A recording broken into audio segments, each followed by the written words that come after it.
اپنا بیٹا نافرمان ہو تو ماں کہتی تو میرا بیٹا نہیں ہے، دور ہو جا میری نظروں سے۔ باپ کہتا ہے تو میرا نطفہ ہی نہیں ہے، میں تجھے عاق کرتا ہوں جائیداد سے۔ اور اللہ کہتا ہے اے میرے بندے، اے میرے بندے، اے میرے بندے، میرے بندے، تم میرے ہو، تم کیوں ڈر گئے ہو؟ کتنوں کو تمہارے گناہ ہیں؟ زمین بھر دی ہے، زمین بھر دی ہے، آسمان بھر دیا ہے، آسمان تک تیرے گناہ چلے گئے ہیں۔ اور نہیں تھوڑے سے تو تیرے گناہ ہیں۔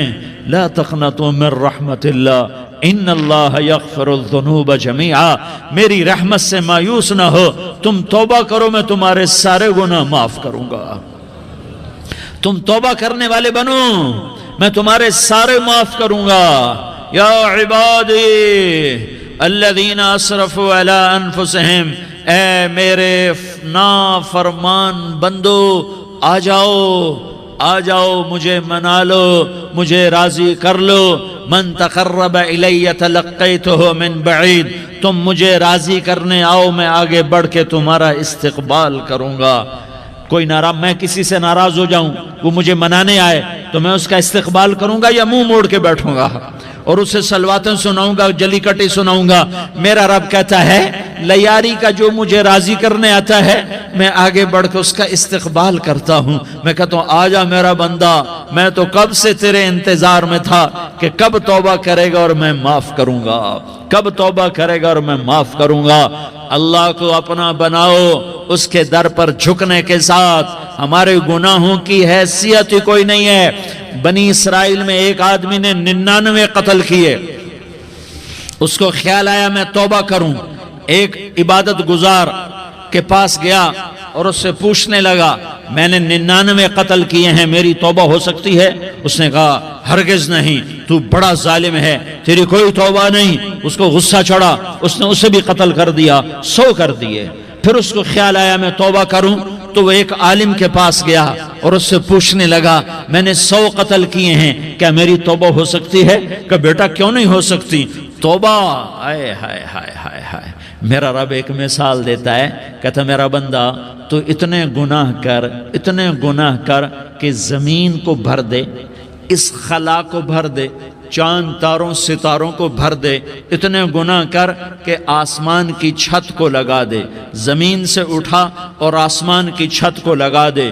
اتنے گناہ کرنے کے بعد صرف ایک دفعہ کہہ دے یا اللہ معافی دے دے تو میں سارے ہی معاف کروں گا، سارے معاف کروں گا، ولا ابالی، اور مجھے کوئی پرواہ نہیں ہوگی۔ انہوں نے کہا بیٹا گناہوں کی معافی تو یقیناً ہے لیکن توبہ کا ہونا ضروری ہے، تیری توبہ پکی ہونے کے لیے یہ ماحول چھوڑنا ضروری ہے۔ تو یہ بستی چھوڑ کے اس بستی میں چلا جا، وہاں نیک لوگ رہتے ہیں، ان کی صحبت میں تو رہے گا تو تیری توبہ پکی ہو جائے گی۔ اس نے کہا میری معافی ہو جائے، میری معافی ہو جائے، میں ہر کام کرنے کو تیار ہوں۔ بوریا بستر اٹھایا، جو تبلیغ والے کہتے ہیں گھر چھوڑو، لیاری چھوڑو، بستر اٹھاؤ اور چلے کے لیے نکلو، 4 مہینے کے لیے نکلو کہ اپنی توبہ کو پکا کرو، ورنہ ماحول کی گندگی پھر آدمی کو گرا دیتی ہے، پھر گرا دیتی ہے، پھر گرا دیتی ہے۔ وہ نکلا، راستے میں موت آئی، جب موت نے جھٹکا دیا تو اس نے چھلانگ لگائی اس نیک لوگوں کی بس کی طرف، وہ ایسے گرا، اس کے ہاتھ اس کے آگے اور پورا جسم ایسے آگے پھیلا ہوا۔ اللہ تعالیٰ نے لیاری والوں کو قصہ سنانا تھا تو دونوں فرشتے بھیج دیے، جنت کا بھی آ گیا، جہنم کا بھی آ گیا۔ جہنم والے کہنے لگے مجرم ہے، ہتھ کڑی لگاؤ۔ جنت والے کہنے لگے مہمان ہے، سہرے پہناؤ۔ جہنم والے کہنے لگے توبہ ادھوری ہے، ابھی توبہ پکی نہیں ہے، ابھی نیک لوگوں کے شہر کو پہنچا ہی نہیں ہے کہ موت آ گئی۔ اور جنت کے میں کہنے لگے نہیں نہیں نہیں، توبہ ارادے سے ہو جاتی ہے، ارادہ کر لیا توبہ ہو گئی، ہمارا مہمان ہے۔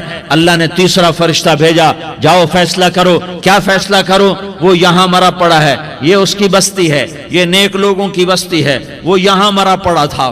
اللہ تعالیٰ نے کہا فیصلہ کیا کرتا ہوں کہ یہ فاصلہ ناپو، اگر گھر کے قریب ہے تو دوزخ والے لے جاؤ، اگر نیک لوگوں کی بستی کے قریب ہے تو جنت والے لے جاؤ، یہ میرا فیصلہ ہے۔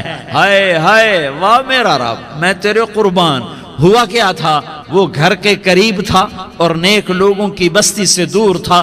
جب ناپنے لگے تو اللہ تعالیٰ نے ادھر والی زمین سے کہا جو نیک لوگوں کی بستی کی طرف سے تھی، اللہ تعالیٰ نے اس زمین سے کہا سکڑ جا، اور جو گھر والی زمین تھی اس کو کہا پھیل جا، ادھر کی زمین کو پھیلا دیا اور ادھر کی زمین کو سکیڑ دیا۔ جب ناپا گیا تو وہ نیک لوگوں کی بستی کے قریب ہوا، اللہ نے کہا لے جاؤ جنت میں، ہم نے معاف کر دیا۔ اور یہ تو بنو اسرائیل کا آدمی ہے، ہم تو محمد مصطفیٰ صلی اللہ علیہ وسلم کے امتی ہیں۔